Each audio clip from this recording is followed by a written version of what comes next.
February 9th, 1945. 15:47 hours. The Ardennes Forest, Belgium. Staff Sergeant Elijah Carter pressed his cheek against frozen earth. 21 years old, North Carolina farm boy, now lying in snow that hadn't melted in 6 weeks, watching 3 men who were about to kill 300 Americans. His breath formed small clouds in the bitter air. Temperature 14 degrees Fahrenheit, wind gusting northwest at 12 miles per hour. The kind of cold that made your teeth ache and your trigger finger go numb in 90 seconds. 900 yards across the valley, on a ridge overlooking American positions, 3 German soldiers worked with methodical precision. They weren't ordinary infantry. These were scouts, reconnaissance specialists equipped with optical instruments that cost more than most Americans earned in 2 years. Through his own binoculars, cheap American-made field glasses that provided adequate magnification but limited clarity, Elijah could see the largest piece of equipment. A tripod-mounted Zeiss rangefinder, sleek, professional, German engineering at its finest, worth approximately $5,000. The Germans were mapping every American position, every foxhole, every machine gun nest, every mortar pit, every weakness in the defensive line of 2nd Battalion. In 6 hours, when darkness fell, that intelligence would guide German artillery batteries, precise coordinates, accurate ranges, devastating fire that would slaughter Marines before they could return a single shot. Elijah's left hand rested in his pocket. His fingers touched a small cloth pouch, filled with fine sand from a rifle range in North Carolina. His grandmother had sent it to him in basic training with a note that said the sand would keep him grounded. His platoon leader had called it superstition. His grandmother had called it protection. In this moment, Elijah Carter knew it was neither. It was a weapon. The radio crackled beside him. Corporal Declan Sullivan, 27, Irish heritage, Boston accent, lay 3 feet to Elijah's left. Sullivan's face was pressed to his own binoculars, watching the same Germans, seeing the same threat. Private Emmett Hayes, 20, Baptist kid from Louisiana, operated the radio. His hands shook slightly, not from cold, from fear born of understanding exactly what those German scouts were doing. Sullivan keyed the radio handset. "Command, this is OP-7. Enemy scouts confirmed. 3 personnel. Advanced optical equipment. Actively mapping battalion positions. Request immediate permission to engage." The response came within 30 seconds. Battalion Headquarters. Colonel Samuel Brennan's operations officer. OP-7 negative, do not engage. Repeat, do not engage. Maintain observation posture. Maintain radio silence except emergency traffic. Acknowledge. Sullivan's jaw clenched. He looked at Elijah. Question in his eyes. Elijah stared through his binoculars, calculating.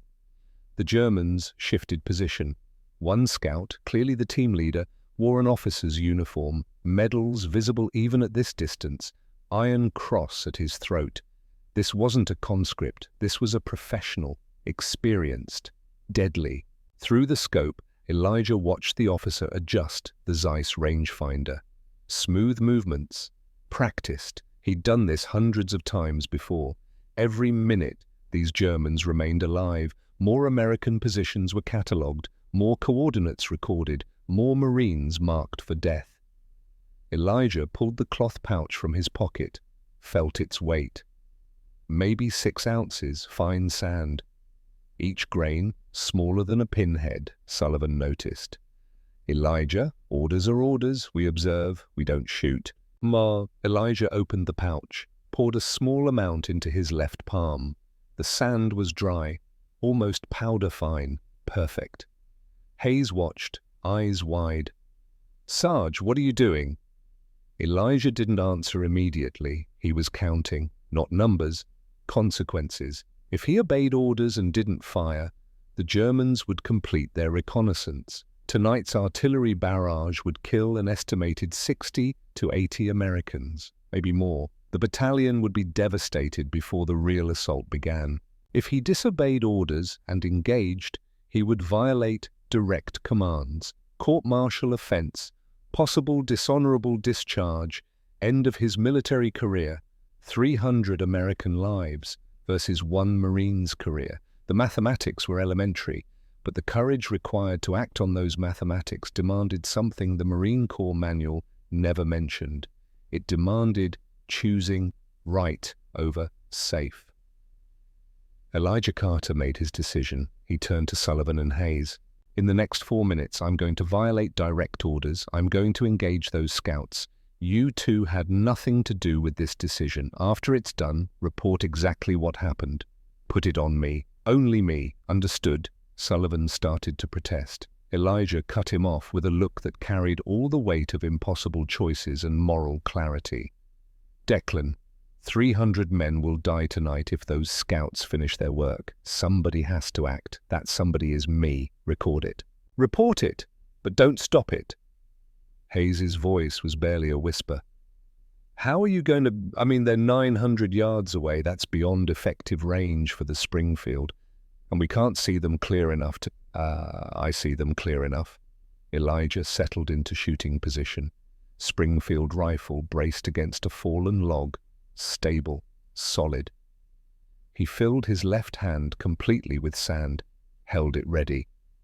The geometry required precision. He needed to throw the sand in an arc that would carry it into the line of sight between his position and the German observation post. The wind would catch the cloud of particles and spread them into a glittering curtain in the afternoon sun. The Germans, trained to investigate any anomaly, would instinctively focus on this strange phenomenon. And if they were looking through their high-powered Zeiss optics when the sand cloud appeared, the magnification would make the effect catastrophic. Their advantage would become their weakness. Elijah had perhaps 3 seconds from the moment he threw the sand until the scouts recovered their awareness. 3 seconds to identify his target and fire a shot that needed to be absolutely perfect, because there would be no second chance. He took 3 slow breaths, felt his heart rate decrease, vision sharpened, the pre-shot calm that separated good marksmen from exceptional ones. Sullivan gripped the radio handset, probably deciding whether to report what was about to happen or claim ignorance later. Hayes whispered a prayer, asking God to forgive Elijah if he was wrong, to guide him if he was right. Elijah didn't care about the career implications anymore. Career implications were meaningless compared to lives at stake. And this calculus was the essence of what separated soldiers who followed rules from Marines who won battles. Freeze this moment, because in 4 seconds everything changes. Rewind. 15 minutes. The origin of innovation. To understand how Elijah Carter came to be lying in Belgian snow with a handful of sand and a willingness to defy orders, you must understand where he came from. Not just geographically, but fundamentally. Who he was, what shaped him, why he thought differently than other men. Summer 1943, Marine Corps Base, Camp Lejeune, North Carolina. The discovery that would save 300 lives began with an act of cruelty. Private Jenkins, a thick-necked recruit from Kentucky, didn't like that a black Marine had outshot him on the rifle range. Jenkins had grown up hunting, considered himself an expert marksman, natural talent. Then Elijah Carter, quiet farm boy from Fayetteville, had stepped up to the firing line and put 96 rounds out of 100 through the center ring at 300 yards. Expert marksman qualification, highest score in the company that week. Jenkins couldn't accept it. So one night, while Elijah slept, Jenkins crept to his bunk, took a handful of fine sand from his pocket, sand from the rifle range, and poured it into Elijah's rifle barrel. Deliberate sabotage. In the morning, Elijah discovered the sand during weapons inspection. The rifle barrel was fouled, gritty, unserviceable.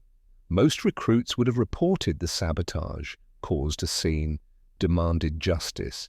Elijah Carter did something different. He disassembled the rifle completely, cleaned every component with meticulous care, used compressed air to blow out every grain of sand from the barrel, the bolt assembly, the trigger mechanism. As he worked, he noticed something. The sand grains caught the light. Each tiny particle acted as a miniature mirror. When he blew compressed air through the barrel, the sand particles created a brief golden cloud that glittered in the workshop's overhead lights. Beautiful, mesmerizing, and most importantly, visible. Elijah's mind, trained by years of hunting and observation, made an immediate connection. Fine particles, high visibility, potential for distraction. He pocketed a small amount of the sand before disposing of the rest. That afternoon, during field exercises, the company practiced camouflage and concealment. Instructors with binoculars tried to spot Marines hidden in the forest. Elijah tested his theory. He threw a handful of sand into the air upwind of an instructor's position. The particles caught sunlight, created a brief, shimmering cloud. The instructor, scanning through 6 times binoculars, immediately focused on the anomaly. Distracted.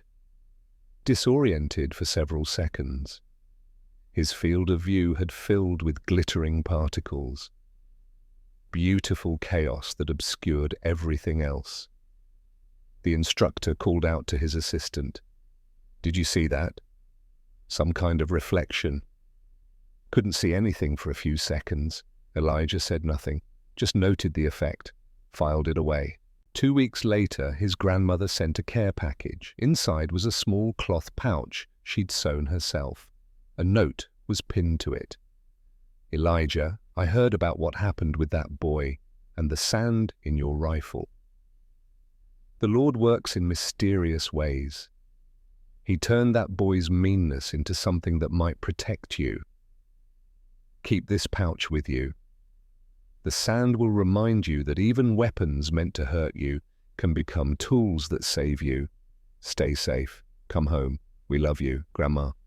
The pouch was filled with sand from the same rifle range where Jenkins had gotten his handful. Elijah carried it in his left breast pocket from that day forward. Not superstition, not sentiment, preparation, because Elijah Carter had learned something that would prove invaluable in combat. High-powered optics magnified everything, including distractions, and German scouts relied on the finest optical instruments in the world. The childhood. But the sand trick was only the final piece of a puzzle that began years earlier.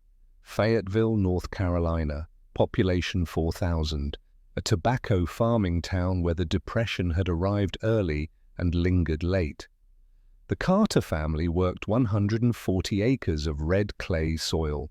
Tobacco, soybeans, subsistence crops. They owned the land, which made them fortunate compared to sharecroppers. But owning poor land during economic collapse was its own kind of poverty. Elijah was born June 3, 1923, youngest of 5 children, 4 older sisters, then him. His father, Thomas Carter, operated a carpentry business on the side, building furniture for both black and white families. His reputation for precision transcended the rigid social boundaries of the rural South. Thomas Carter's workshop occupied a shed behind the main house. It smelled of sawdust and linseed oil and honest work.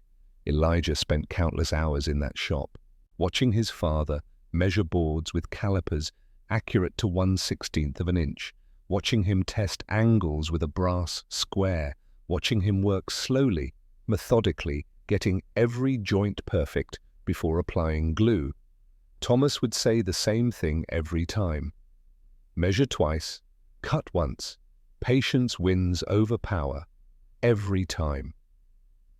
This philosophy seeped into Elijah's bones. The understanding that precision mattered more than speed. That careful observation prevented costly mistakes. That taking time to get something right was faster than rushing and getting it wrong. By age 8, Elijah could identify wood grain patterns that would warp under humidity, could feel whether a board had been kiln-dried properly just by touch, could calculate angles in his head. His mother, Sarah Carter, sang in the choir at Mount Zion Baptist Church. Her voice could make hardened men weep. She taught Sunday school. She taught dignity under oppression. She taught that justice had a long arc, but always bent toward righteousness. She also taught young Elijah to read before he started school. By age 10, he'd finished every book in the colored school's small library. But his most important education came from hunting. The Carter family ate based on what Elijah could shoot. Squirrels, rabbits, the occasional deer if they were lucky. A missed shot meant less food on the table, so Elijah learned not to miss. By age 12, he could estimate range by eye within 25 yards, could calculate bullet drop for his .22 rifle at any distance under 300 yards, could compensate for wind by watching how grass bent and leaves moved. His party trick at family gatherings: someone would toss a coin 15 feet in the air. Elijah would shoulder the rifle, track the coin's arc, fire at the apex. The coin would drop with a hole through its center. Not showmanship, mathematics, physics, practice. Understand the trajectory, lead the target. Squeeze the trigger at the precise moment when bullet path and target position intersected. His sisters called him Eagle Eye. His father called him Patient. His mother called him Blessed. Elijah called it survival. In 1941, he finished 11th grade. The colored school didn't offer 12th grade. If you wanted more education, you moved to Raleigh or Durham, where larger colored schools had full programs. The Carter family couldn't afford that, so Elijah went to work, full-time in his father's carpentry shop, learning to build furniture with precision that would have impressed German cabinet makers. Every joint perfect, every angle exact, every surface smooth as glass. His father paid him $3 a week. Elijah saved $2, gave $1 to his mother for household expenses. He was 17 years old, strong, skilled, on track for a quiet life building furniture in North Carolina. Then December 7th, 1941 happened. Pearl Harbor exploded into American consciousness. Radio broadcasts described Japanese bombs falling on American sailors, men drowning in burning oil, ships capsizing with crews trapped inside. Elijah listened to those broadcasts in his father's workshop, heard the rage, the grief, the call to action. Something ignited inside him that couldn't be extinguished by caution or his parents' understandable fears. On January 5, 1942, he walked 23 miles to the Marine Corps recruiting station in Fayetteville. The Marines had never accepted black recruits in their 166-year history. Elijah stood in line anyway. The recruiting sergeant was a man named Brooks, originally from Boston, thick accent. He looked Elijah up and down with visible skepticism. "Son, the Corps might be opening limited slots for colored recruits. Experimental program, place called Montford Point. You understand what experimental means? Means we don't know if it'll work. Means you'll face things white Marines don't face." Elijah met his eyes. "I understand, sir. I still want to try." Brooks studied him for a long moment. "Step on that scale." Elijah did. The needle settled at 142 pounds. Brooks shook his head. "Minimum weight is 150. You're 8 pounds short. Come back when you've put on weight." Elijah walked home 23 miles, arrived after dark. His mother took one look at his face and knew. For the next week, Elijah ate everything the family could spare. Bananas, milk, eggs, extra portions of everything. 7 days later, he walked 23 miles back to the recruiting station, stepped on the scale, 147 pounds. Brooks shook his head again. "Still short, son. 3 pounds. I can't." Elijah didn't move from the scale. "Sir, I walked 46 miles total to stand here twice. I'll walk 46 more if I have to, but I'm not leaving until you give me a chance." Brooks stared at him. Something shifted in the sergeant's expression. "Step off the scale for a minute." Elijah did. Brooks glanced around the office, made sure no one was watching. Then he bent down and picked up a small sandbag used as a doorstop. Maybe 5 pounds. He handed it to Elijah. "Put this in your jacket pocket, inside, so it doesn't show." Elijah understood immediately, but he hesitated. "Sir, isn't that—" "The Marine Corps doesn't need big bodies, son. We need big hearts. You walked 46 miles to join an organization that's never wanted your kind. That tells me you've got the heart. Now step on that damn scale so I can process your paperwork before I change my mind." Elijah put the sandbag in his inside jacket pocket, stepped on the scale, 152 pounds. Brooks marked it down in official records. "Congratulations, recruit. You're now the property of the United States Marine Corps. Report to Montford Point, North Carolina, April the 15th, 1942. Don't make me regret this." Elijah signed the papers. His hand didn't shake. That night his mother cried. His father gripped his shoulder without speaking. His oldest sister said simply that some doors had to be kicked open, and Elijah might as well be the one doing the kicking. Montford. Training at Montford Point began in April 1942 under white officers who'd never commanded black Marines and weren't entirely sure what to expect. Elijah found himself in a strange experimental space where excellence was simultaneously demanded and doubted. The first week, a gunnery sergeant named Dawson, originally from Alabama, thick drawl, made his position clear. "I don't know if colored boys can be Marines. We're going to find out. You will be held to the exact same standards as white recruits. No exceptions, no lowered bars. You either make it or you don't." What Dawson didn't say, but every recruit understood, they would be scrutinized more harshly, every mistake magnified, every success questioned. Elijah qualified expert marksman with the Springfield rifle on his first range day, 96 out of 100 possible points at 300 yards. Dawson stared at the target with visible confusion, walked out to examine it personally, checked for evidence of someone else shooting, found none. He returned to the firing line.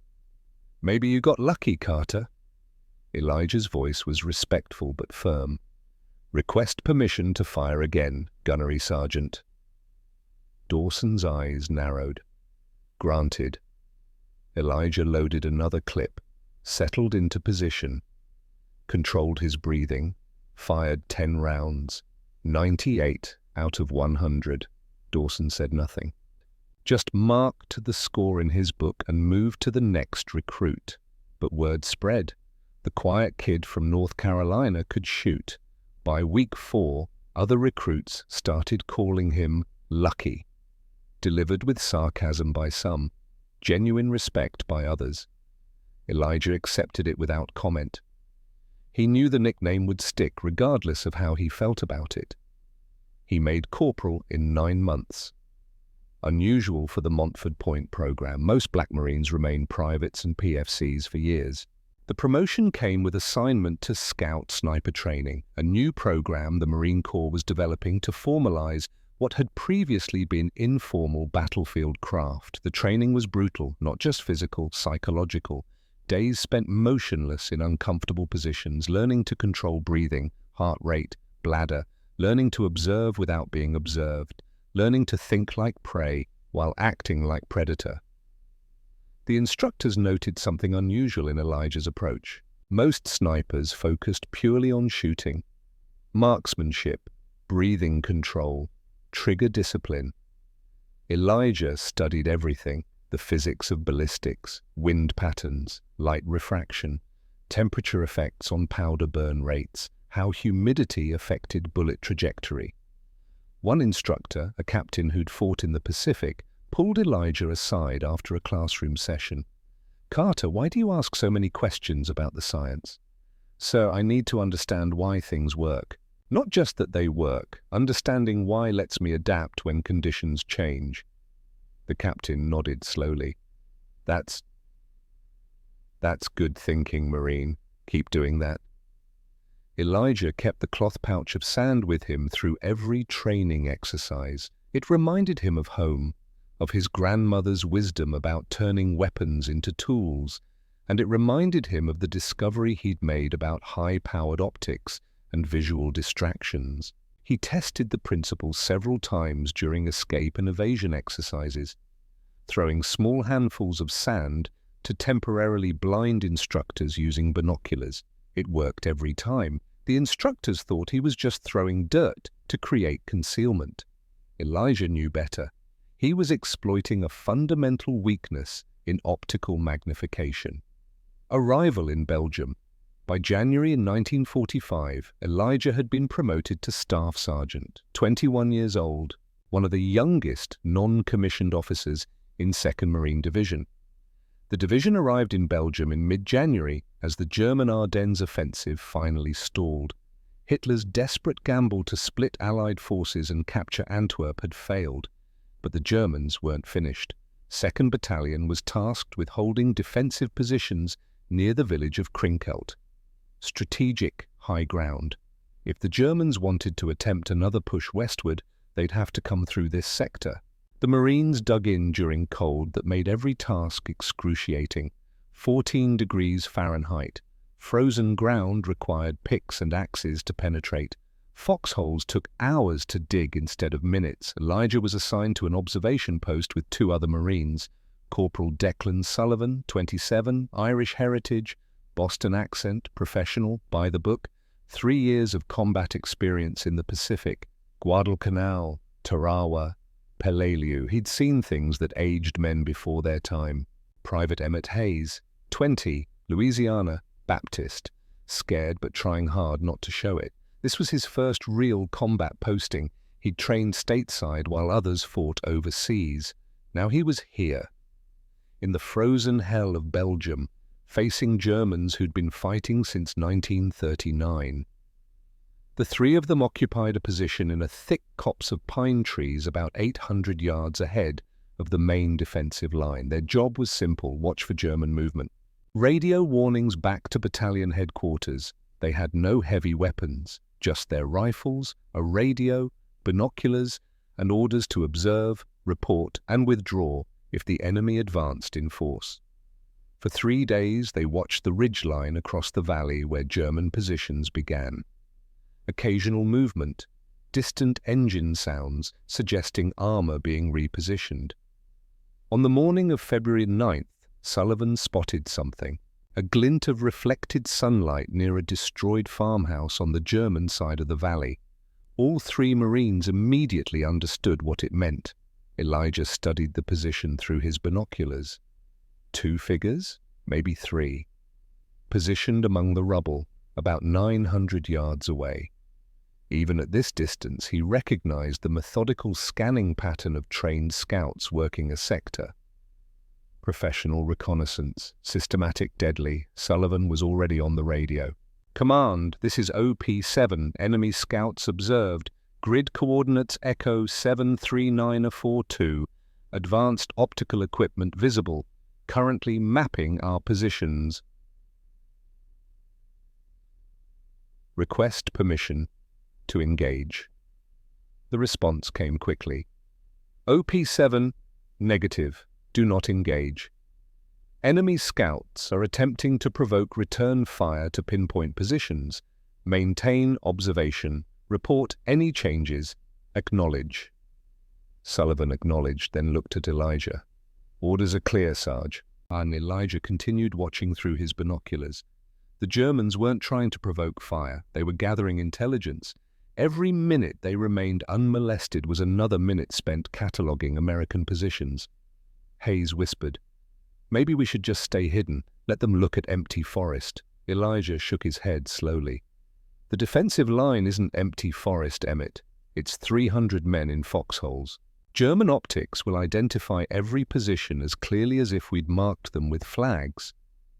He made a decision that existed in the grey area between initiative and disobedience. He would observe the scouts closely, track their pattern, prepare to act if the situation required it. For the next 6 hours, he watched. The Germans moved between positions, methodical, professional. One scout held what appeared to be a tripod-mounted range-finding device, expensive equipment that could calculate distances with precision. That precision would make German artillery fire devastatingly accurate. Through his scope, Elijah could see details. The lead scout wore an officer's uniform, decorations visible even at 900 yards. This wasn't a conscript, this was a veteran, skilled, experienced, dangerous. The radio crackled periodically with updates from other observation posts. Similar German scout activity along the entire battalion front. Battalion headquarters kept repeating the same message. Do not engage, maintain concealment, await further orders. Elijah set down his binoculars, checked his Springfield rifle, ensured the action was clean, ammunition properly seated. Hayes noticed. Sarge, what are you planning? Elijah's voice was quiet, steady. I'm planning to follow orders until following orders gets Marines killed. That moment is approaching fast. The German scouts shifted position around 3 in the afternoon, moved to better vantage points, set up their tripod-mounted equipment. This was professional work by skilled soldiers using cutting-edge military technology. And they were doing it with impunity because American doctrine had tied Marine hands with regulations that made sense in theory but failed catastrophically in practice. The sun began its winter descent. Shadows lengthened across the valley. Elijah knew that once darkness fell, the German scouts would withdraw with their intelligence. Tonight's artillery barrage would target every position they'd mapped. Command posts, machine gun nests, supply points, mortar pits, coordinates, ranges, precision fire, 60 to 80 casualties estimated, maybe more, before the real battle even began. Sullivan was on the radio again, voice tight with frustration. Command OP-7, enemy scouts completing reconnaissance. Estimate they have mapped 70% of battalion positions. Strongly recommend immediate action. The response from battalion was the same. OP-7, do not engage without authorization. Maintain current posture. Elijah made his decision in that moment, a choice based not on orders or doctrine, but on battlefield calculus and moral clarity about responsibility. He turned to Hayes and Sullivan. I'm going to remove those scouts. Orders be damned. 300 Marines don't deserve to die, so regulations can remain pristine. This is my decision alone. After it's done, document exactly what happened. Put it on me, only me. Sullivan started to protest. Elijah cut him off with a look. Declan? We both know what happens if those scouts finish their work. We both know the casualty estimates. Somebody has to act. That somebody is me. He reached into his left breast pocket, pulled out the small cloth pouch, the sand his grandmother had sent him. Sand that had started as a weapon used against him. Sand that had become a tool for protection. Hayes watched with confusion as Elijah untied the drawstring. Fine beige grains, perfect for the plan forming in his mind. The technique came from training, from observation, from understanding that expensive German optics had a fundamental weakness. High magnification made them vulnerable to visual disruption, and Elijah Carter was about to exploit that weakness with nothing more than sand and sunlight. The named enemy. Through the scope of his Springfield rifle, Elijah Carter studied the German officer commanding the reconnaissance team. The man moved with precision. Economy of motion, years of training evident in every gesture. He adjusted the tripod-mounted rangefinder with expert hands, scanned sectors methodically, made notes in a small field book. This wasn't some frightened teenager drafted into Wehrmacht service. This was a professional soldier, veteran, decorated. At 1500 hours, the radio crackled with intercept intelligence. Battalion signals team had broken German communications. The voice from headquarters was tense. All observation posts, be advised. Enemy reconnaissance team is led by Major Klaus Richter. Repeat, Major Klaus Richter. Eastern Front veteran, 89 confirmed kills against Soviet forces, Iron Cross, first-class recipient, former optical engineer at Zeiss factory in Jena before the war. He designed some of the equipment he's currently using. Consider him extremely dangerous. Extreme caution advised. Sullivan looked at Elijah. Jesus, they sent their best. Elijah kept his eye to the binoculars, watching Richter work. 89 Soviet snipers dead. A man who understood optics at the engineering level, who'd survived the Eastern Front where life expectancy for German soldiers was measured in weeks. And now he was 900 yards away, systematically mapping positions that would guide tonight's artillery fire. Through the binoculars, Elijah could see Richter's face clearly enough now. Mid-30s, sharp features, confident, a man who knew his capabilities and trusted his equipment. The Zeiss Dienstglas 10x50 binoculars hanging around his neck probably cost more than Elijah's father earned in 3 years of carpentry work. The tripod-mounted rangefinder was precision German engineering. Glass lenses ground to tolerances measured in microns, superior equipment, superior training, superior experience. Richter represented everything the German military did well: technical excellence, professional competence, ruthless efficiency. Hayes whispered, "How do we fight that, Sarge? Guy's a legend, equipment worth a fortune, and we're Marines with a job to do." Elijah lowered his binoculars. His mind was working through calculations. Not just ballistics, strategy. Richter's strength was his equipment. The finest optical instruments in the world gave him capabilities American forces couldn't match, but strength could be weakness. Dependency on technology created vulnerability. And Elijah Carter had spent 2 years learning exactly how to exploit that vulnerability. The pressure cooker. The next 6 hours became an exercise in controlled desperation. 9 hours. Richter's team set up their first observation position, began systematic scanning of American lines. Elijah called battalion headquarters. "Command OP-7, enemy scouts have begun detailed reconnaissance, requesting immediate permission to engage." OP-7, negative, maintain observation only. 9:47 hours. Richter moved to a second position, better angle, clearer view of 2nd Battalion's left flank. Through binoculars, Elijah watched him make detailed notes, sketch positions in his field book. The meticulous work of a professional who understood that accuracy saved German lives and cost American ones. Sullivan tried again. "Command OP-7, enemy is mapping machine gun positions, heavy weapons being catalogued. This intelligence will guide their artillery. Strongly recommend immediate action." OP-7, orders unchanged. Do not engage. Enemy is attempting to provoke defensive fire to identify your positions.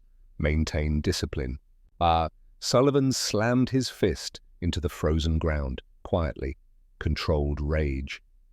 "They don't understand. Richter's not trying to provoke us. He's doing his job, and his job is going to get our men killed." Elijah said nothing, just watched. 10:30 hours, Richter's assistant set up the tripod-mounted rangefinder, precision instrument capable of calculating exact distances to targets. Information that would make German artillery fire devastatingly accurate.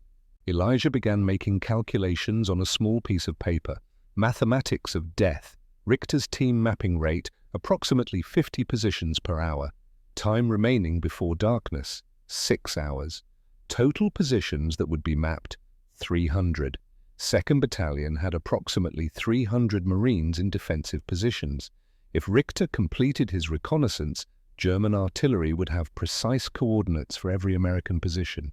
Historical data from previous battles indicated that surprise artillery barrages with detailed intelligence achieved casualty rates between 20 and 30%. 20% of 300 was 60 casualties, 30% was 90. before a single German infantryman crossed the line of departure for their assault. Elijah showed his calculations to Sullivan and Hayes. Sullivan stared at the numbers. 60 to 90 men dead because we followed orders not to shoot. Hayes's voice was barely audible. That can't be right. Command is following doctrine, Elijah said. Doctrine says don't reveal your positions.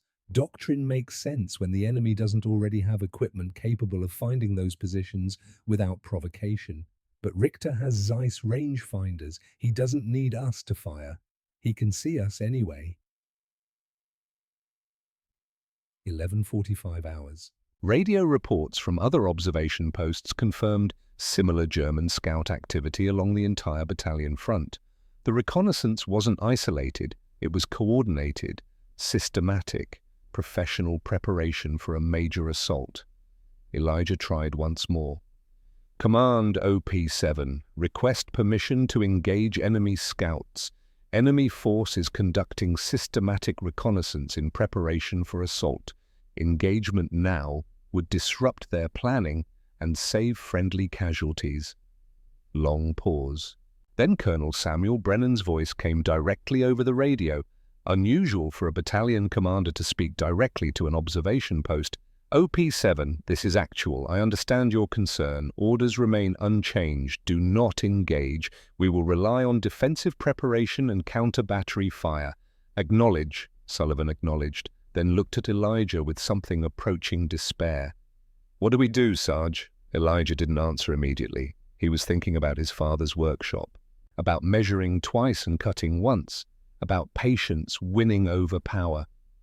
But there was a difference between patience and paralysis. Patience was waiting for the right moment to act. Paralysis was failing to act when action was required. 12:30 hours, Richter completed mapping the left flank. Moved to center positions. His efficiency was remarkable. Every movement purposeful. No wasted effort. Through the scope, Elijah could see him conferring with his assistant, pointing at American positions, making notes, professional competence in service of killing Americans. Hayes was praying quietly, asking God for guidance, for wisdom, for courage. Sullivan was on the radio again, requesting permission to engage, getting denied again. Elijah touched the cloth pouch in his pocket. The sand had been meant as a weapon against him, Jenkins pouring it into his rifle barrel. Sabotage born of racism and jealousy. But that weapon had become a tool, a discovery, an advantage. Sometimes the things meant to destroy you could save you, if you were smart enough to recognize the opportunity. 1300 hours. Battalion headquarters broadcast to all observation posts. All units, be advised, enemy scouts are attempting provocation tactics. Do not engage. Repeat, do not engage. Maintain camouflage discipline. Trust defensive preparation. Sullivan looked at Elijah. They still don't get it. No, they don't. Elijah made his decision, not rashly, not emotionally, deliberately, with full understanding of consequences. Declan, Emmett, listen carefully. In approximately 2 hours, I'm going to violate direct orders. I'm going to engage Major Richter and his team. This is my decision, mine alone. When this is over, you will report exactly what happened. You will state clearly that I acted against orders, that you advised against it, that I proceeded anyway. Understood? Hayes looked terrified. Sarge, they'll court-martial you. Dishonorable discharge, maybe prison. Maybe, but 60 to 90 Marines will be alive. That's a trade I can live with. Sullivan's face was conflicted. Duty versus survival. Orders versus results. Elijah, I've been in the Corps for 6 years. I've never disobeyed a direct order. Never. If I don't report this immediately, then don't report it immediately. Report it after. Right now, I need you to trust me. Trust that I've thought this through. Trust that I wouldn't risk my career unless I was certain it was necessary. Sullivan struggled with it. Years of training, years of discipline. The Marine Corps built men who followed orders without question. But it also built men who thought, who adapted, who recognized when situations exceeded the parameters of existing doctrine. Finally, Sullivan nodded. I'll report after, but I'm noting in my log that I advised against this action." "Noted, Emmett." Hayes wiped his eyes, fear and faith warring in his expression. "I trust you, Sarge. If you say it's necessary, I believe you. But I'm still going to pray you're making the right call." "Pray all you want. I'll take any help I can get." The physics lesson. 1400 hours. Richter moved his team to their final observation position, elevated ground, clear view of the entire American defensive sector. This was it. The position from which he would complete his reconnaissance, gather the last pieces of intelligence needed for tonight's artillery mission. Elijah began his own preparation. First, he needed to understand exactly what he was facing. He'd studied German optical equipment during sniper training. The instructors had shown captured Zeiss binoculars, explained their advantages: superior glass quality, better light transmission, wider field of view at high magnification. The Zeiss Dienstglas 10x50 that Richter carried represented the pinnacle of German optical engineering: 10-power magnification, 50mm objective lenses, cost approximately $5,200 in American currency. By comparison, Elijah's American-made M36x30 binoculars cost $18. The difference wasn't just price, it was capability. Richter could see details at 900 yards that Elijah struggled to identify at 600. Richter could operate effectively in low-light conditions where American optics became nearly useless. Richter had every advantage except one: high magnification created vulnerability. Elijah explained it to Sullivan and Hayes, partly to organize his own thoughts, partly to ensure they understood what he was attempting. The Zeiss optics Richter uses magnify everything 10 times. That's their strength. They can see details we can't see. But magnification works both ways. It doesn't just make targets bigger, it makes distractions bigger.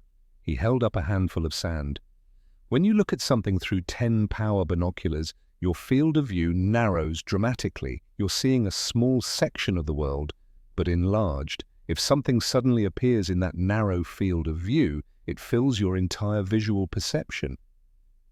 Hayes tried to follow. So if I throw sand in the right trajectory, and if Richter is looking through his Zeiss optics, when the cloud appears in his field of view, he'll see thousands of glittering particles, each particle catching sunlight, each one acting like a tiny mirror. Sullivan understood immediately. It'll blind him, temporarily. Not blind, disorient. For maybe 2-3 seconds, his optics become a liability instead of an advantage. His high-powered lenses magnify the distraction, fill his field of view with visual noise, and in those 2 or 3 seconds, you take the shot. Elijah nodded. I take the shot. He began sketching diagrams in the dirt, showing angles, trajectories, physics. The sand needed to be thrown high enough to catch afternoon sunlight. The arc needed to carry it into the line of sight between his position and Richter's. Wind would spread the particles into a cloud. From Richter's perspective, looking through 10-power magnification, the cloud would appear enormous, suddenly filling his lenses with glittering chaos. Human optical response to sudden bright stimulation, instinctive focus. Try to identify what caused it. Reaction time approximately 2 to 3 seconds before recovery. In those 3 seconds, Elijah needed to identify his primary target through his own scope, compensate for wind, which was gusting 12 miles per hour from the northwest, compensate for bullet drop at 900 yards, which would be approximately 24 inches, with his ammunition and elevation, aim for center mass on a target he could barely see clearly through inferior American optics. Fire and hit. No second chance. The moment he fired, Richter's entire team would know they were under attack. They'd scatter, take cover, return fire, 1 shot, 1 kill, or the entire plan failed. Sullivan looked at the diagrams. Elijah, the margin for error here is non-existent, I know. And you're confident you can make this shot? Elijah met his eyes. I'm confident I have to try. Confident and capable are different things, but I'd rather try and fail than not try and watch 60 Marines die tonight. Hayes asked the question that mattered most. What if command is right? What if we're wrong? What if Richter's just trying to provoke us, and shooting reveals our position, and it makes things worse? Elijah had considered this, spent hours considering it.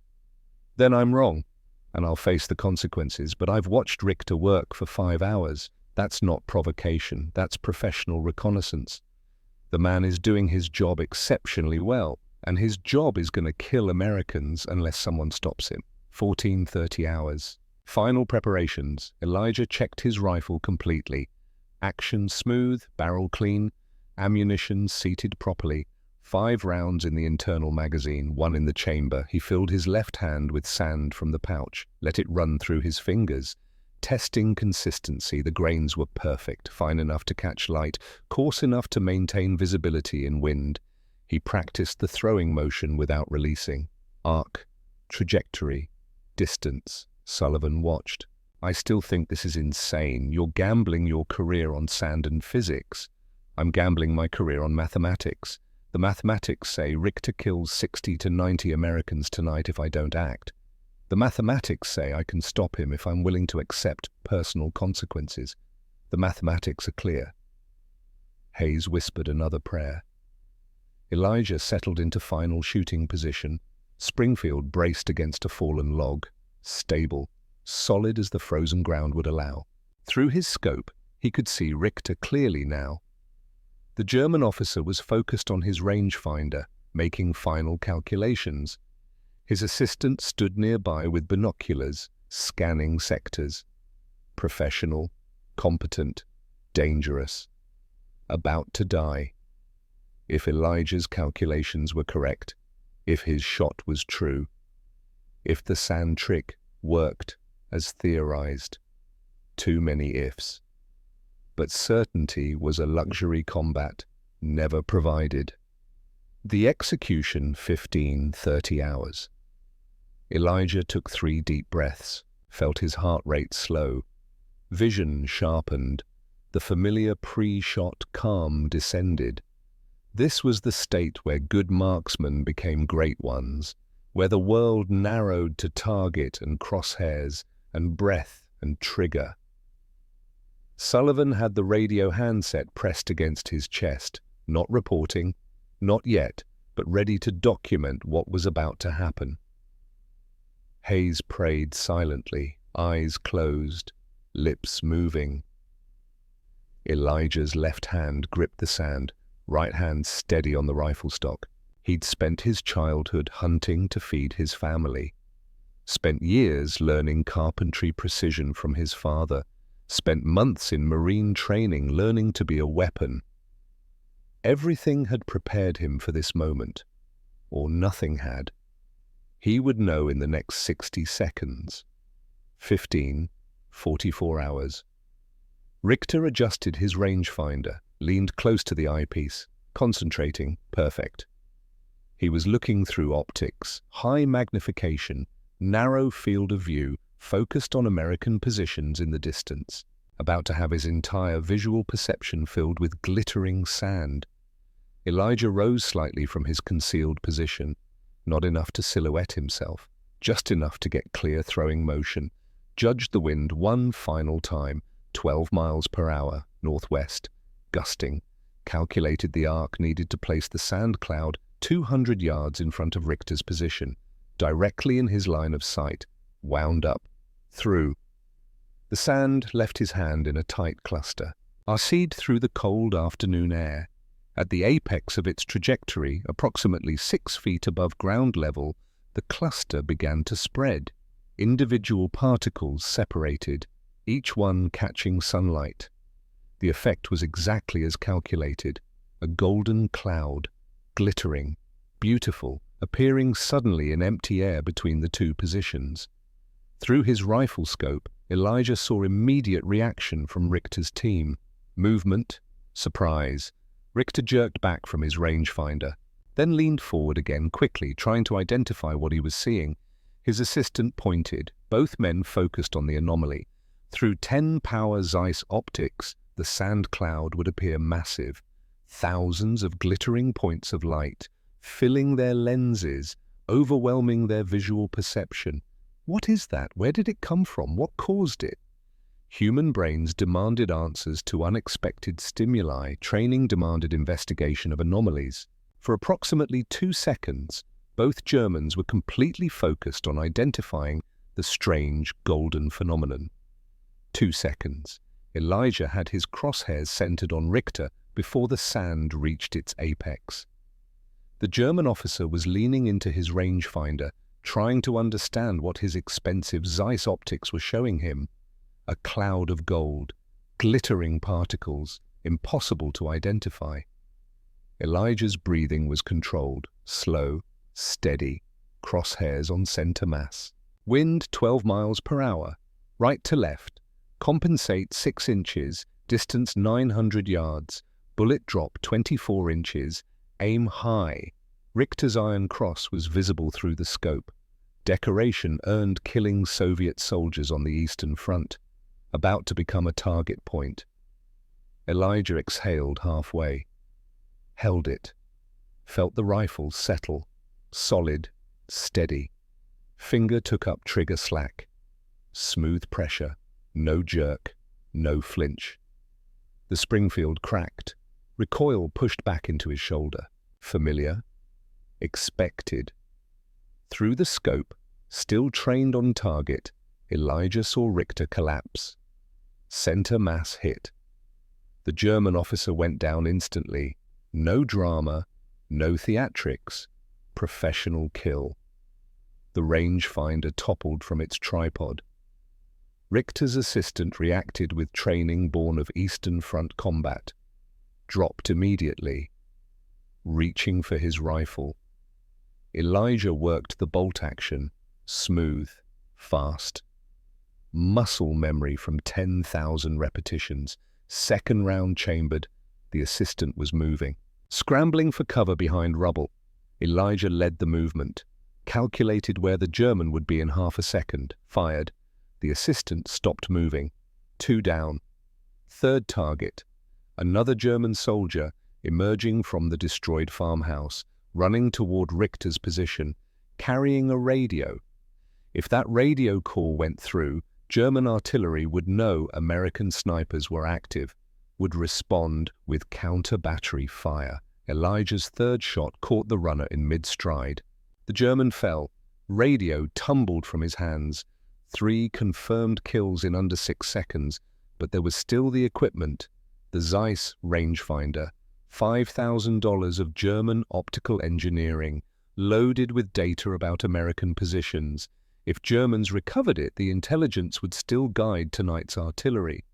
Elijah's fourth shot wasn't aimed at a human target, it was aimed at the rangefinder itself. 900 yards, stationary target, smaller than a man, but stationary. He fired. The rangefinder shattered. Lenses exploded into fragments. The precision instrument, worth more than a car, became worthless scrap metal in an instant. 4 shots, 3 hits on human targets, 1 hit on equipment, 7 seconds total. Then German return fire began, rifles cracking from the destroyed farmhouse, machine gun fire from positions Elijah hadn't identified.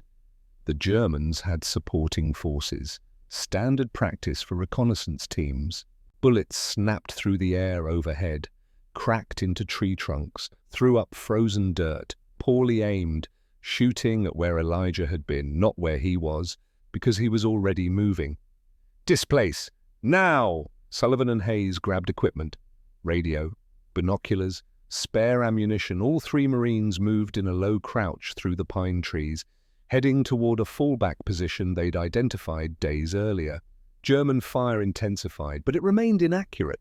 They were shooting at shadows, guessing, hoping. The Marines reached their alternate position within 90 seconds of Elijah's first shot. Sullivan immediately got on the radio. Command OP-7, engaged enemy scouts, 3 confirmed kills, enemy observation equipment destroyed. receiving return fire, requesting immediate artillery mission on grid coordinates Echo 73942. Silence on the radio. Long silence. Elijah could imagine the chaos in the operations center.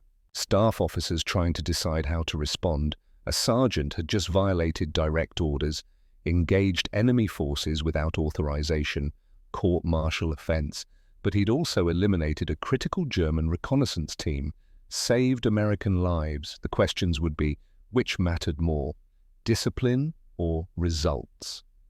Finally, Colonel Brennan's voice came through. OP-7, this is actual. Confirm you engaged enemy forces in violation of standing orders? Sullivan looked at Elijah, question in his eyes. Elijah nodded. Sullivan keyed the handset. Affirmative, actual. Staff Sergeant Carter made decision to engage. Corporal Sullivan and Private Hayes advised against action. Sergeant Carter proceeded independently. Enemy reconnaissance team eliminated. Request artillery support to prevent reinforcement and recovery of enemy casualties. Another long pause, then Brennan's voice. Different tone, not angry. Something else, perhaps resignation, perhaps respect. Understood, OP-7. Artillery mission approved. Fire mission incoming. Recommend you withdraw to main defensive line immediately. We'll discuss Sergeant Carter's decision later. Actual out. Hayes exhaled, relief and terror mixing in his expression. Does that mean you're not getting court-martialed? It means we'll find out later. Right now, we move. Artillery shells began screaming overhead before they'd traveled 50 yards, American 105mm guns.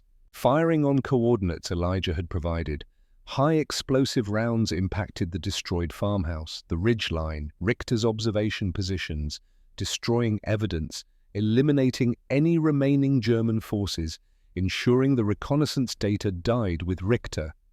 The 3 Marines moved through frozen forest, heading back towards 2nd Battalion's lines. Behind them, artillery continued to pound German positions.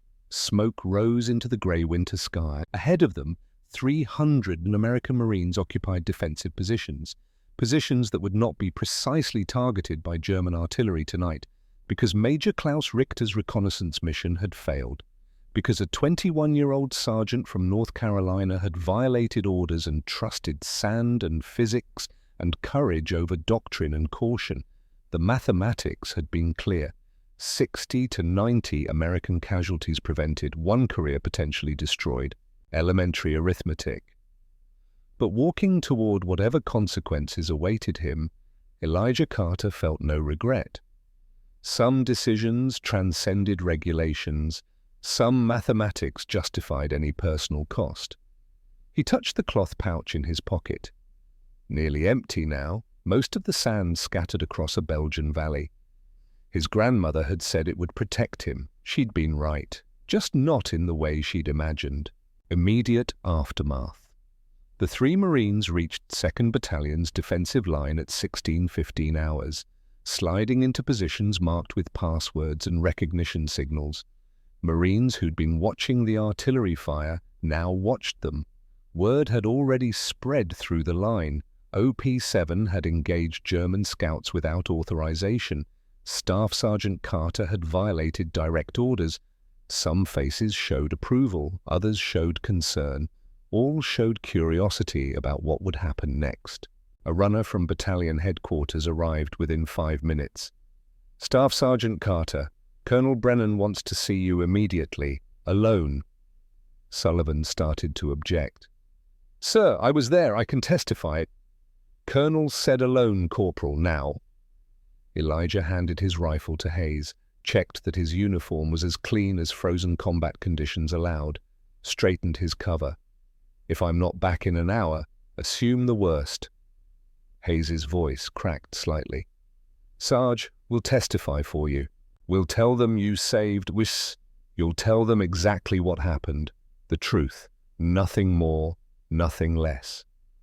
Elijah followed the runner through the defensive positions, past foxholes where Marines watched with expressions ranging from sympathy to judgment, past machine gun nests and mortar pits, past the battalion aid station where a doctor was treating minor injuries from German harassment fire. The battalion command post was a reinforced bunker dug into a hillside. Logs overhead, sandbags. Radio antennas, the nerve center of 2nd Battalion's operations. Inside, maps covered every surface. Radios crackled with traffic. Staff officers moved with purposeful urgency. Colonel Samuel Brennan stood at the main map table. 48 years old, lean, grey at the temples, Distinguished Service Cross from the Pacific. Professional Marine officer with 26 years of service. He looked up when Elijah entered. "Staff Sergeant Carter, you're dismissed, Lieutenant." Close the door. The operations officer left. The door closed. Silence. Brennan stared at Elijah for what felt like a full minute. His expression was unreadable. Not angry, not pleased. Something more complex. Finally, he spoke. "At ease, Sergeant. This isn't a formal proceeding, not yet anyway." Elijah relaxed slightly, hands behind his back, eyes forward.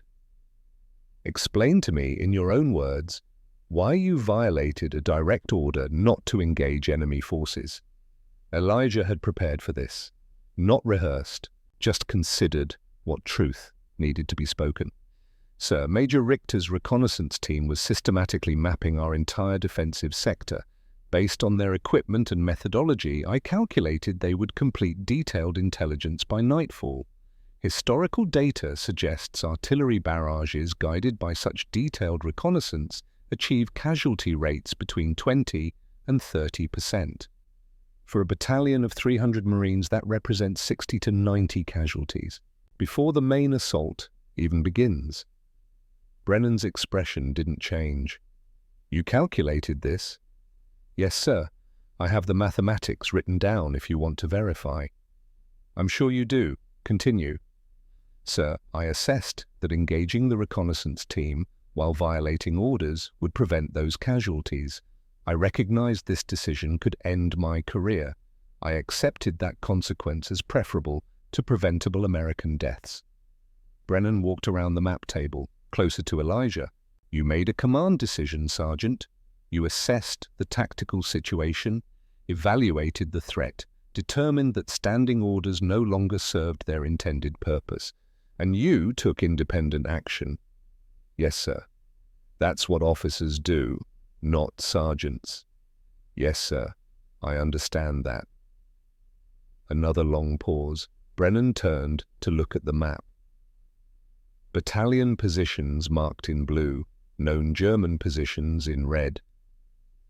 The destroyed farmhouse where Richter had operated was circled. Major Klaus Richter was one of the most effective reconnaissance officers in the Wehrmacht. 89 confirmed kills on the Eastern Front. Optical engineer before the war. The man you killed was, by all accounts, exceptional at his job. "Yes, sir."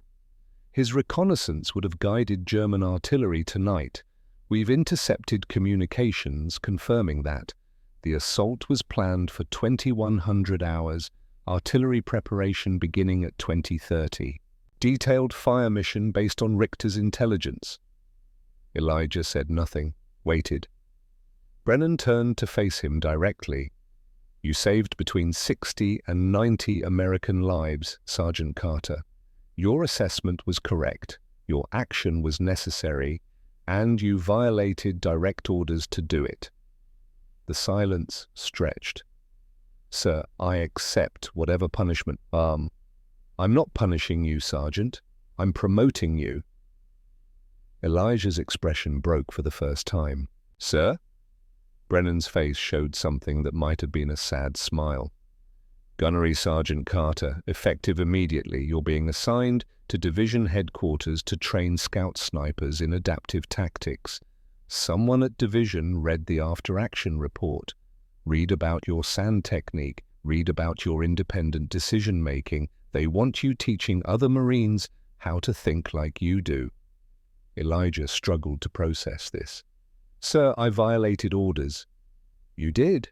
And in doing so, you demonstrated exactly the kind of thinking the Marine Corps needs, but rarely admits it needs. War isn't fought by doctrine alone, Gunnery Sergeant. It's fought by men who understand when doctrine serves victory and when victory requires something else. Brennan walked to his desk, picked up a folder. I could court-martial you. By the book, I should court-martial you, but by the book, 60 Marines die tonight. So I'm choosing to recognize that sometimes the book is wrong. He handed the folder to Elijah.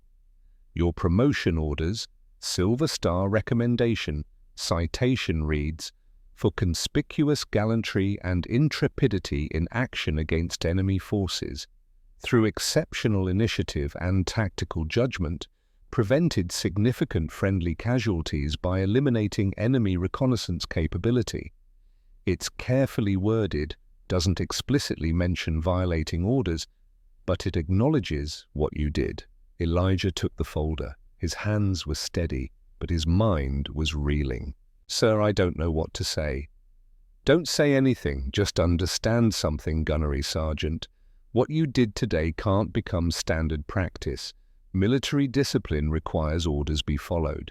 If every Marine decided when orders apply and when they don't, we'd have chaos. But in your specific circumstance, with your specific assessment, you made the right call. That doesn't mean you can make such calls routinely. It means you recognized an exceptional situation and acted with moral courage. There's a difference. I understand, sir.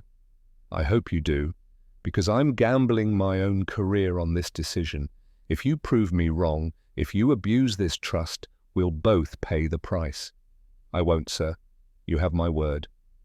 Brennan nodded slowly. Dismissed, Gunnery Sergeant. Return to your unit. The real battle starts in 4 hours. I expect you to perform your duties by the book from this point forward. Yes, sir. Elijah saluted. Brennan returned it. Professional, crisp. As Elijah reached the door, Brennan spoke again. Carter, one more thing. Sir? That sand trick. Make sure you teach it properly, something that creative shouldn't die with you. Yes, sir. I will. The battle, 2100 hours. February 9th, 1945. The German assault began exactly on schedule, but without Major Richter's detailed reconnaissance, it began blind. Artillery fire came first. 30 minutes of bombardment. But the fire was dispersed, scattered, hitting empty forest more often than American positions. Without precise coordinates, German gunners relied on maps and estimation. They hit areas where Americans might be, not where Americans actually were. 2nd Battalion took casualties, 4 men killed by indirect fire, 12 wounded, terrible numbers but not 60, not 90. The mathematics Elijah had calculated held true. At 21:30 hours, German infantry and armor advanced. Company strength, approximately 200 soldiers supported by 3 Panzer IV tanks. They advanced toward what their maps indicated were weak points in the American line, except those weak points had been reinforced. Because without Richter's reconnaissance confirming they were weak, battalion staff had repositioned forces based on their own assessment. The Germans hit prepared positions, Marines waiting with interlocking fields of fire, machine guns positioned to create killing zones, mortars with pre-registered coordinates. The assault lasted 90 minutes. It was brutal, close-range fighting in darkness and snow, Germans advancing with determination born of desperation, Americans defending with stubborn refusal to yield ground. At 2300 hours, the German assault collapsed. They withdrew, leaving their dead, leaving 1 destroyed panzer, leaving their wounded who couldn't be carried. American casualties, 4 killed in artillery, 3 killed in ground assault, 15 wounded. German casualties, estimated 80+ killed, unknown number wounded, 1 tank destroyed, 2 damaged. Tactical victory, defensive success, achieved because 2nd Battalion fought from positions the enemy couldn't precisely target. Because Major Klaus Richter's reconnaissance had been interrupted by a 21-year-old sergeant with a handful of sand. Dawn. The photographs. February 10th, 1945. 700 hours. The battlefield in morning light looked different, less chaotic, more sad. American patrols moved through no man's land, recovering wounded who'd survived the night, identifying dead, collecting intelligence from German casualties. Elijah was part of the patrol. Standard procedure for scout snipers. Examine the ground you defended. Learn from what you see. They found Richter's body near the destroyed farmhouse. He lay on his back, eyes closed. A German medic had attempted treatment. Bandages around his chest, but the wound had been immediately fatal. Center mass, the heart. A quick death. Professional shot. The patrol sergeant, a man named Martinez, rolled the body slightly, checking for documents. Intelligence value. Carter, this your kill? Yes, Sergeant. Clean shot. He didn't suffer. That should have been comforting. It wasn't. Martinez searched Richter's uniform, found a leather wallet in the breast pocket, opened it. Military identification papers, Wehrmacht officers' credentials, and photographs. Martinez studied them briefly, then looked at Elijah. You should see these. Elijah didn't want to, but he took the wallet. 3 photographs, worn from being carried, edges softened by handling. First photo, Klaus Richter in civilian clothes, no uniform, smiling, genuinely happy, arm around a woman, blonde, pretty, bright eyes. They stood in front of a house, garden visible behind them, wedding photo perhaps, or engagement. Elijah stared at it. Richter looked different without the Iron Cross and Wehrmacht decorations, just a man, in love, building a life. Second photo, the same woman, holding an infant. Baby couldn't be more than a few months old. Wrapped in white cloth, the woman's expression was pure joy. Written on back in German, Greta und Markus, December 1943. Greta, wife, Markus, son. December 1943. 14 months ago, the child would be nearly 2 years old now. Would grow up without a father. Because Elijah had put a bullet through that father's heart at 900 yards. Third photo, an elderly couple, standing together. The man had Richter's eyes. The woman had his smile. Parents, probably. Proud of their son. The decorated officer. The optical engineer turned warrior. They would receive a telegram soon. Killed in action, defending the fatherland. They would never know the details, never know their son died mapping American positions through a Zeiss rangefinder he'd helped design before the war. Never know he'd been killed by an American sniper using sand to exploit the very optics Klaus had engineered. The irony was terrible. Elijah carefully placed the photographs back in the wallet, closed it, set it on Richter's chest. Sullivan had appeared beside him. Those his family? Yeah. Wife, son, parents. You okay? Elijah looked at the frozen ground, at the destroyed farmhouse, at the valley where yesterday he'd made an impossible choice. He was a soldier doing his job, Declan, like us, following orders, serving his country. The difference is I saw him first, got him before he got us. That's war. You saved 300 Marines, Elijah. I know, his voice was quiet. And I killed a husband and father. Both things are true. War doesn't let you feel simple about anything. Martinez called from ahead. Carter, we need to keep moving. Graves registration will handle the bodies. Elijah started to walk away, then stopped, turned back. He picked up the wallet again, removed the photograph of Greta and Markus, folded it carefully, put it in his own pocket. Sullivan watched. Why are you taking that? So I remember. So So I never forget that the 3 men I killed yesterday weren't just targets. They were people, with families, with lives. Killing them was necessary, but it wasn't simple, and I need to carry that weight. He walked away, leaving Richter's body for the burial detail. Behind him, the photographs remained, evidence of a life ended, a family incomplete, a son who would grow up asking about a father he'd never remember, necessary but not proud. That was the burden Elijah would carry for 58 years. The German investigation. What Elijah didn't know was what happened on the German side after Richter's death. February 10th, 1945. German command post, 5 kilometers behind the lines. Oberst Werner Hoffmann, regimental intelligence officer, read the after-action reports with growing concern. Major Klaus Richter, dead. Gefreiter Hans Müller, dead. Gefreiter Paul Schmidt, dead. Zeiss Dienstglas, 10 times 50 rangefinder, destroyed. All reconnaissance data lost. Hoffmann interviewed the few German soldiers who'd been in supporting positions.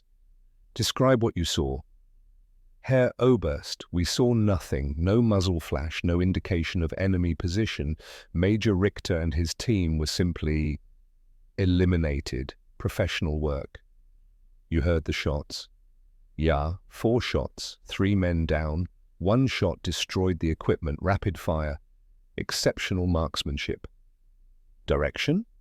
Unknown, Herr Oberst. The sound echoed through the valley. Could have come from anywhere. Hoffmann made notes. He wrote his assessment. Enemy sniper eliminated reconnaissance team at extended range. No position identified. Method unknown. Recommend extreme caution for all future reconnaissance operations. Enemy possesses capabilities exceeding standard American sniper doctrine. By February the 15th, German intelligence had collected similar reports from other sectors. American snipers operating with unusual effectiveness. They gave the phenomenon a name, Der Schatten, the shadow. German command assumed it was multiple snipers using similar techniques. They never discovered it was primarily one Marine with sand and understanding of optical vulnerabilities. The legend grew. German soldiers began to fear certain sectors, avoided exposed positions, moved only at night, all because of a technique that cost nothing and used materials found anywhere. The cost and recognition, March 15th, 1945. Division headquarters, award ceremony. Elijah stood at attention while a general pinned the silver star to his uniform.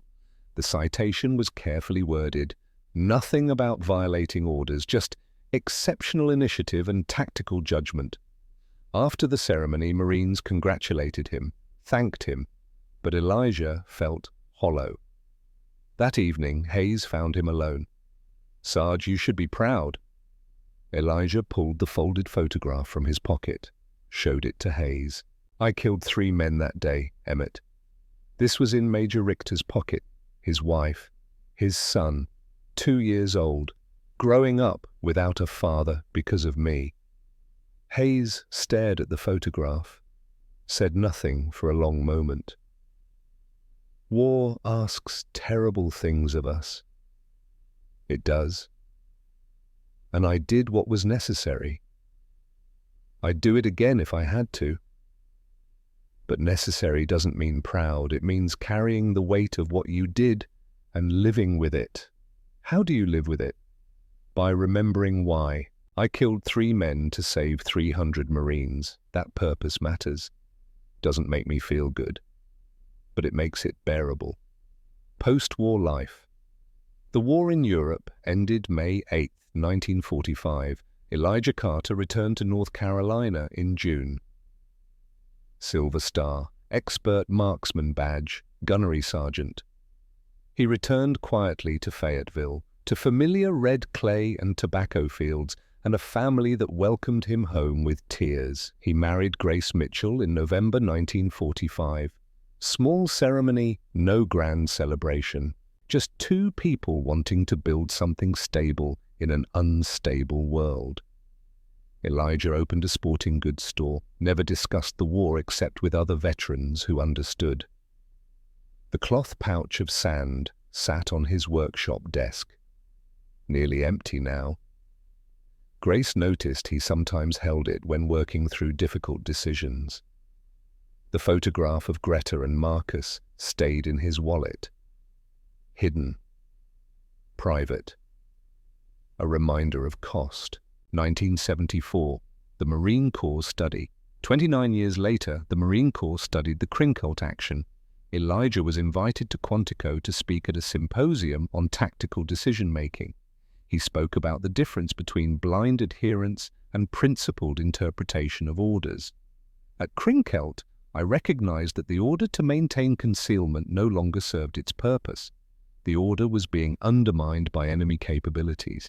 I had to choose: follow orders and watch Marines die, or violate orders and accept personal consequences. A young captain asked, "How do we teach when to violate orders?" You don't teach it with checklists. You teach Marines to think, to understand purpose behind orders. Then you trust them. Sometimes they'll be wrong, but thinking Marines win battles. The discussion continued without resolution, but the conversation itself was valuable. The final days, March 7th, 2003. Elijah Carter lay in a hospital bed in Fayetteville, 79 years old, lungs failing. Grace sat beside him. 58 years of marriage, around the room, children, grandchildren, family that existed because he'd survived. Elijah drifted between sleep and waking, his eyes opened, focused on Grace. "Did it matter?" he whispered. Grace leaned close. "What, honey?" "Richter, the others, 3 men dead. Did saving 300 justify killing 3? Grace's eyes filled with tears. She'd known this question haunted him for 58 years. "Elijah, you didn't kill them because you wanted to. You killed them because mathematics left no choice. 60 to 90 men would have died if you hadn't acted. You chose to save the lives you could save." "But Richter's son, Marcus, he grew up without a father because of me. And Declan Sullivan's children lived because of you and their children. And hundreds of others across all 300 men you saved. You made an impossible choice in an impossible situation." Elijah's voice was barely audible. "I never forgot them. Greta and Marcus. I carried their photograph for 58 years. Every time I felt proud about saving 300, I looked at that photo, remembered the cost." Grace squeezed his hand. "That's what made you a good man, Elijah. Not that you killed without feeling, but that you felt the weight and carried it with dignity. You never dismissed what you'd done, never forgot the cost. You honored it. That matters." "I just wanted to do the right thing." "You did. In an impossible situation, you chose to save lives, and you carried the burden of that choice with honor. That's all anyone can do." Elijah smiled slightly. The question that had haunted him had no perfect answer. Just acceptance. "Thank you, Grace, for understanding, for carrying this with me all these years. I married you knowing you carried weight. I'd do it again, every time."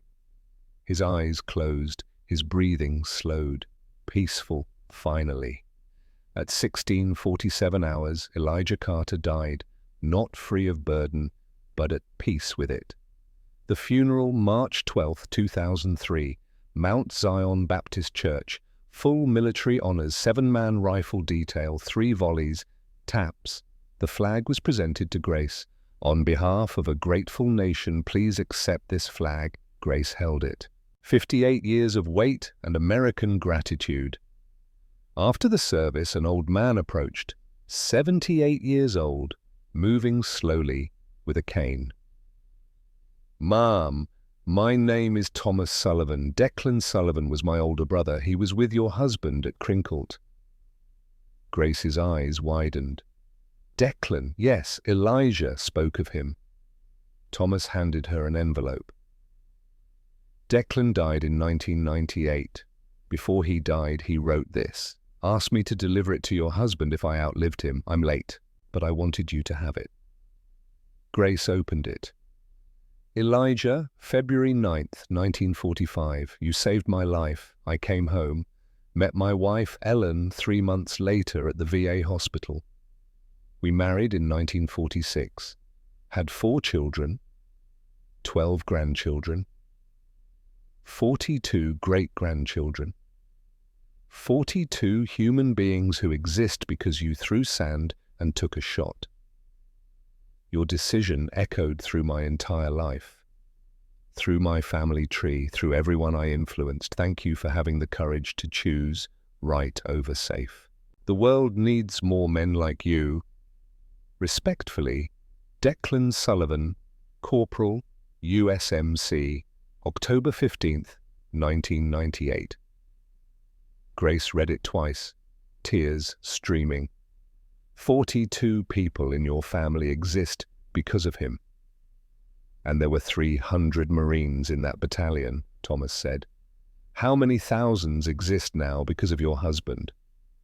He saluted the casket, held it for 10 seconds, then left.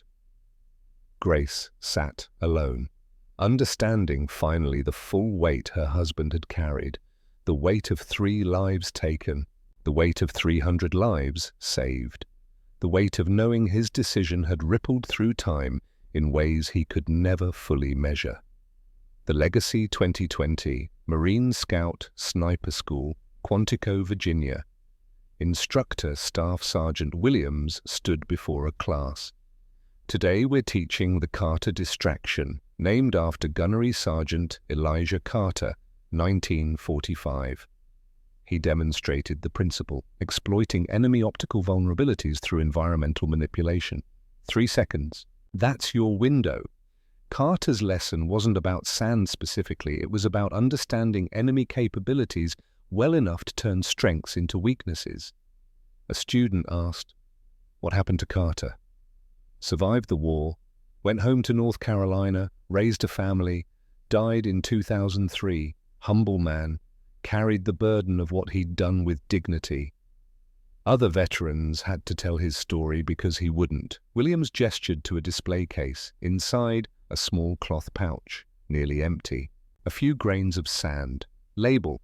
Used by Gisshit Elijah Carter, February 9th, 1945. Donated by Carter family, 2005. Several Marines lingered at the case. Looking at the pouch, one whispered, 300 people lived because one man thought instead of just obeyed. He touched the glass. That's what I want to be. Closing. The sand was just sand. The trick was just a trick. But the decision to use them at the right moment for the right reasons, with full acceptance of consequences, that was everything. Elijah Carter never wanted to be a hero. He just wanted to protect his fellow Marines.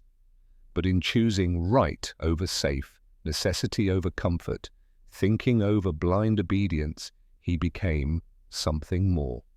February 9th, 1945. One decision, one handful of sand, 3 men killed, 300 lives saved, and a lesson that echoes still. Sometimes courage means accepting terrible burdens to prevent greater tragedies. Elijah Carter was that man, a farm boy who became a Marine, who learned to turn weapons into tools, who killed 3 men to save 300, who carried photographs of the family he'd destroyed alongside memories of the families he'd saved, who came home and lived quietly with both weights. That is legacy. Lives lived, families raised, futures created. All because one man made the right choice in the hardest moment and carried that choice with dignity for 58 years to Gunnery Sergeant Elijah Carter.